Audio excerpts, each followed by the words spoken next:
प्यार सबसे खूबसूरत एहसास है और पहले प्यार की तो बात ही कुछ और होती है। पहला प्यार जो अक्सर कच्ची उम्र में हो जाता है, यूं ही कोई बिना बात अच्छा लगने लगता है। पता नहीं चलता कि प्यार है या आकर्षण, लेकिन जो भी हो, यह एहसास उम्र भर याद रहता है। अनुराग 11th का स्टूडेंट था। वह चेहरे से गंभीर दिखने वाला और हर चीज सोच समझ कर करने वाला था। उसके पापा इंजीनियर थे। पढ़ाई लिखाई में वह ठीक ठाक था, लेकिन हर प्रकार की एक्टिविटी में हमेशा आगे रहता था। उसके गालों के दोनों तरफ डिंपल पड़ते थे, जिससे उसके चेहरे पर चार चांद लग जाते थे। दिव्या भी अनुराग से कम सुंदर नहीं थी। दिव्या 9th में पढ़ती थी। देखने में बहुत ही सुंदर थी। उसके लंबे बाल उसकी सुंदरता को दोगुना कर देते थे। वह बहुत ही चंचल स्वभाव की और जीवन में हर पल को जीने वाली लड़की थी। अनुराग और दिव्या एक दूसरे को नहीं जानते थे। जानते भी कैसे? स्कूल में 2000 स्टूडेंट जो थे।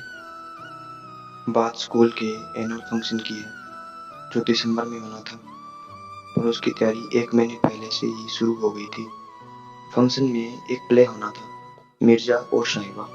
इस प्ले की सारी जिम्मेवारी अंजलि मैडम, जो कि 11th आर्ट्स की इंचार्ज थी, उनको दी गई। 8th क्लास से ऊपर की क्लास के स्टूडेंट के ऑडिशन लिए गए। क्लास में अनुराग मैडम का फेवरेट स्टूडेंट था और वह कल्चरल एक्टिविटी में आगे रहता था, तो मेन रोल उसी को मिलना तय था। अब मिर्जा तो मिल गया, साहिबा को ढूंढना था।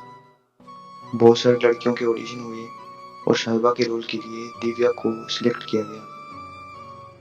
प्ले की प्रैक्टिस के पहले दिन जब अनुराग ने दिव्या को देखा तो देखता ही रह गया। पहली नजर में अनुराग को दिव्या से प्यार हो गया। वो बस प्ले की प्रैक्टिस का इंतजार करता रहता था। 17 साल के लड़के के लिए इससे बड़ी खुशी क्या होगी कि स्कूल की सबसे खूबसूरत लड़की उसकी प्रेमिका है, फिर चाहे वो प्रेम ही क्यों ना हो। वहीं दूसरी तरफ दिव्या भी अनुराग के प्रति एक अलग सा आकर्षण महसूस कर रही थी। प्रैक्टिस का हर एक दिन उन्हें और करीब लाता जा रहा था। फिर एक दिन प्ले की फाइनल रिहर्सल चल रही थी। प्ले के आखिर सीन में साहिबा ने मिर्जा के सारे तीरों को तोड़ दिया और साहिबा के भाइयों ने निहत्थे मिर्जा को मार दिया। उसी सीन को करते हुए साहिबा बनी दिव्या इतना खो गई कि मिर्जा बने अनुराग को इस हालात में देखकर फूट फूट कर रोने लगी। मैडम ने उसकी मासूमियत को देखकर उसे संभाला और कहा, बेटा ये सब प्ले है, यह रियलिटी नहीं है।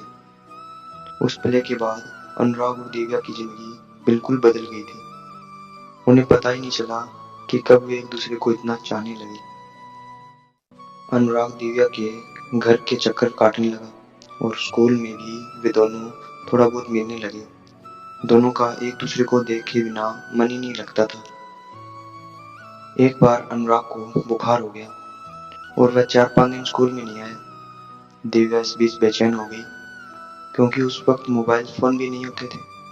उसका चंचल स्वभाव और अनुराग के प्रति चाहत ने अनुराग से मिलने जाने के लिए उसे मजबूर कर दिया।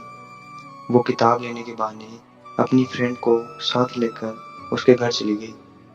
अनुराग उसे अचानक घर आया देखकर हैरान हो गया, लेकिन उसे देखकर उसके दिल को भी एक सुकून सा मिल गया। दिव्या की बेचैनी भी उसे मिलकर कम हो गई। इस उम्र में भावनाओं का सैलाब सा उठता है, जिसे रोक पाना थोड़ा मुश्किल काम है। एसटीडी से कॉल करना, पार्क में, स्कूल में मिलना, पता नहीं चला कब 2 साल बीत गए। अनुराग की 12th पूरी हो गई और दिव्या भी 11th में आ गई। अनुराग लॉ करने के लिए देहरादून चला गया। यहाँ दिव्या का मन स्कूल में नहीं लगता था, तो उसने स्कूल को छोड़कर पॉलिटेक्निक कॉलेज में एडमिशन ले लिया। कुछ समय तक उसके मन में खालीपन रहा। मन कहीं लगता नहीं था। एक दूसरे की याद भी आई, फोन पर थोड़ी बहुत बातें भी हो जाती थी, लेकिन अब मिलना पॉसिबल नहीं था। फिर धीरे धीरे दोनों अपनी अपनी स्टडी में व्यस्त हो गए। उनके अपने अपने फ्रेंड सर्कल बन गए। समय के साथ साथ वो समझदार हो गए। अब उनको पता चल चुका था कि वो एक आकर्षण था, जो उम्र के उस पड़ाव पर हर लड़का लड़की को अक्सर हो ही जाता है। अनुराग की जिंदगी में अब कोई और लड़की है और दिव्या की भी शादी हो चुकी है।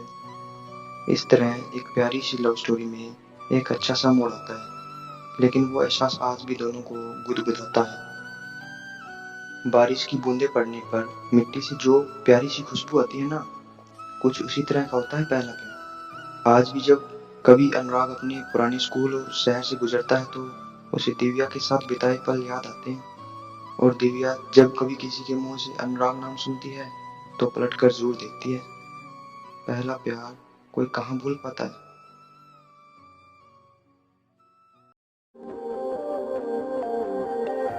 अलविदा दोस्तों, मिलते हैं एक नई कहानी के साथ। Good bye.